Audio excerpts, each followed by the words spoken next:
Journey of right, duties and progress. मित्रांनो, ज्याप्रमाणे मी इथे दोन वेगळ्या प्रकारच्या दोऱ्या घेतलेल्या आहेत, ज्यांचा एकत्रित संबंध म्हणायचा झाला तर काहीच नाही, पण जेव्हा मी यांच्यापासून एक गाठ तयार केली तेव्हा ही गाठ या सर्वांना बांधून ठेवते, ज्यामुळे प्रत्येक दोरी एकत्रित असून स्वतःचं काम स्वतःच्या मार्गाने चांगल्या प्रकारे करू शकते.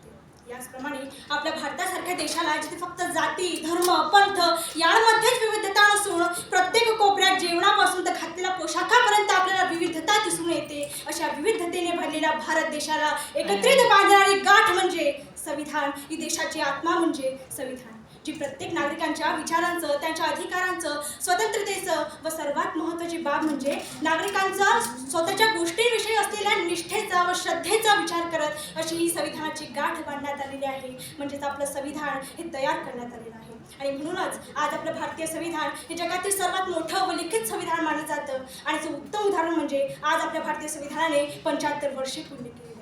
सांगायचं झालं तर जिथे आपल्या शेजारी देशांनी म्हणजे श्रीलंकेने 3 वेळा, पाकिस्तानने 5 वेळा, तर नेपाळने 6 वेळा स्वतःचं संविधान बदलवलं, तिथे आपल्या एकाच भारतीय संविधानाने आज 75 वर्षे पूर्ण केली. आणि याचा आपल्याला अभिमान असला पाहिजे. याचं श्रेय जातं त्या सर्व क्रांतिकारांना ज्यांनी तेवढ्याच बारकाईने या संविधानाची निर्मिती केली.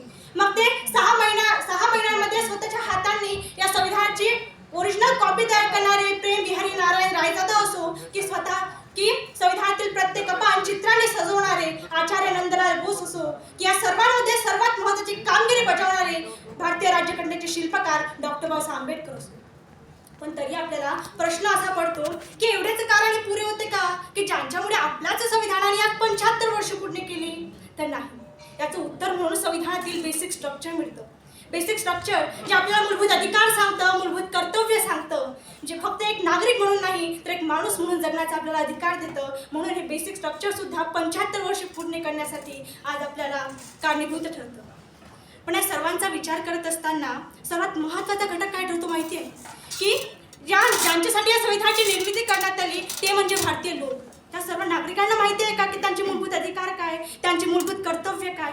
आणि लक्षात ठेवा, जेव्हा मी सर्व नागरिक म्हणते तेव्हा इथून कुठेतरी एका गावामध्ये असला तो एक शेतकरी तो एक मजूर सुद्धा आहे, तो ज्याला स्वतःच्या अधिकाराची जाणीव नसल्यामुळे काही भ्रष्टाचारी लोक त्याची फसवणूक करून घेतात.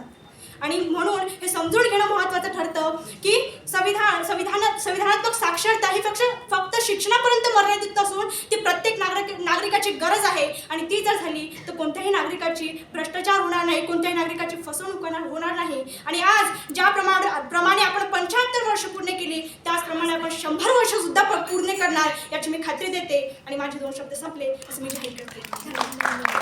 धन्यवाद.